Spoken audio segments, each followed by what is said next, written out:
I remember working in 1999, I was brought in by McKinsey to help them win the war for talent. And the war for talent was a phrase that they coined, and it came out of the birth of the dot-com enthusiasm, where a lot of these professional services companies found it very hard to attract and keep the most talented people. And I remember going to visit one of the partners from the Deep South and I said to him, what do you think McKinsey needs to do to win the war for talent? Traditional consulting fashion, ask your client what they think the answer is. And pat him on the back, big southern gent, and he said, Octavius, he said, the war for talent is over. The employee won. And I really like that as a thought about where we're moving in this journey of the war for talent and where we're moving in the area of employee engagement. Now, we have looked at a lot of research which we want to share with you today, and the first piece is around the business impact.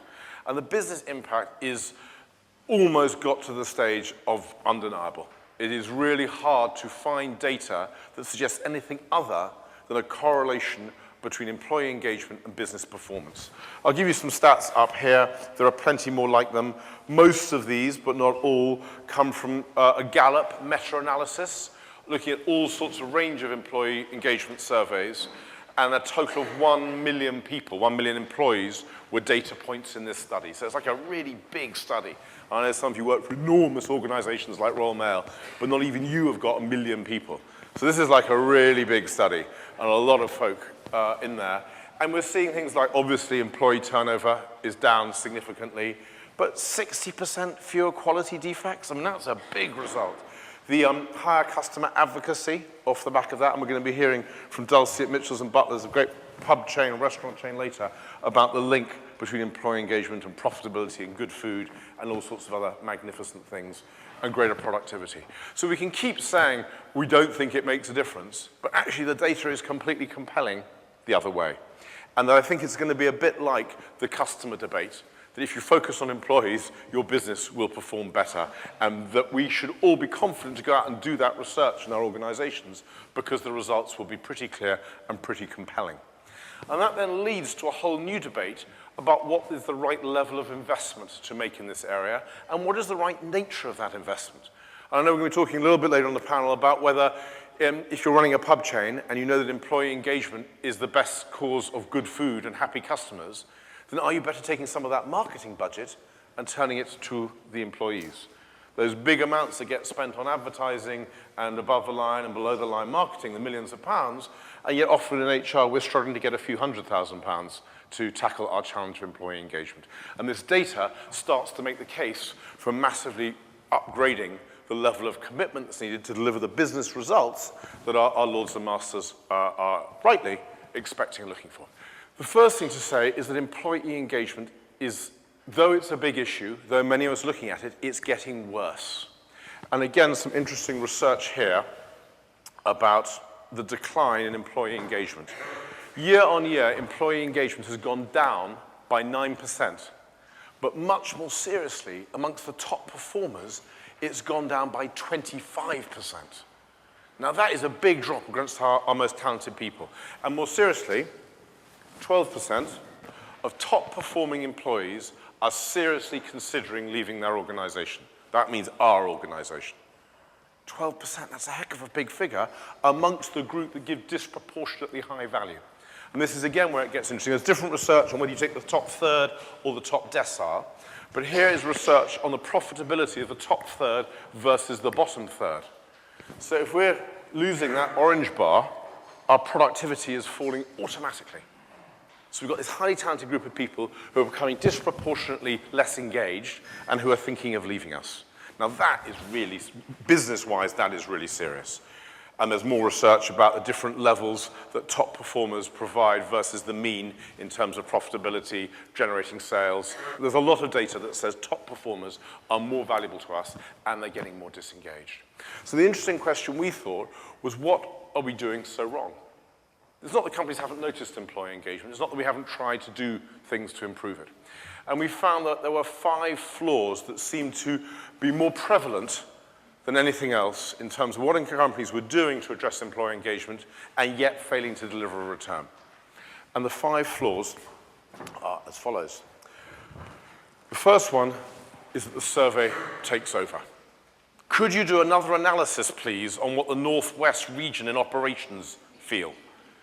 Is there any way you could break it down further? Should we cascade it to different groups? I see some nodding around the room here, like we sort of start to recognize this situation. That the whole thing becomes about the data, about the survey. All this is a way of measuring, a way of understanding, and a way of stimulating debate. But if the debate is simply about the numbers, it's not going to change anything at all. In fact, it's going to make it worse. So when people in the next survey say nothing changed since the last survey, that's probably what happened. So we have an analysis paralysis or an over-focus on the data. And this is where things start to go wrong and people start to become disenchanted. You asked my views, you gathered them, you did nothing as a result. But actually, potentially more dangerous than this, certainly in the medium term, is the second flaw that takes place often in this, which is the debate becomes a parent-child debate. The organization, the leaders say, "Oh, I'm so sorry. We have been terrible to you. I apologize." Or perhaps more modestly, tell us what you think we should do to improve employee engagement. Tell us what you want, and we'll give it to you, which sets up an impossible dynamic. For any of you who are parents will know that if you ask your child, what do you want, and you keep giving it to them, it doesn't suddenly stop with the child going, "Ah, now I'm happy, don't want anything else, fine, let's just enjoy life." Yeah, you keep asking more. And the same happens when organizations go out and say, "Tell us what you want." Firstly, people don't know what they want. As we know with customers, people know what their needs are, what their concerns are, but they don't necessarily know what would fix it. And secondly, it makes a responsibility sit entirely with the organization, whoever the organization may be. And that means it's an impossible dynamic to resolve. So again, we think we're doing a good effort, but actually employee engagement goes down because we've set up a dynamic which is unfulfillable and unsustainable. The third flaw that fits neatly into this is the few grand gestures. The kind of big noise, the great conference, the Starbucks coffee shop, the flexible benefits package, the new rota scheme, whatever it is. There are lots of big stuff we can do that makes a lot of noise, but it is just a few grand gestures.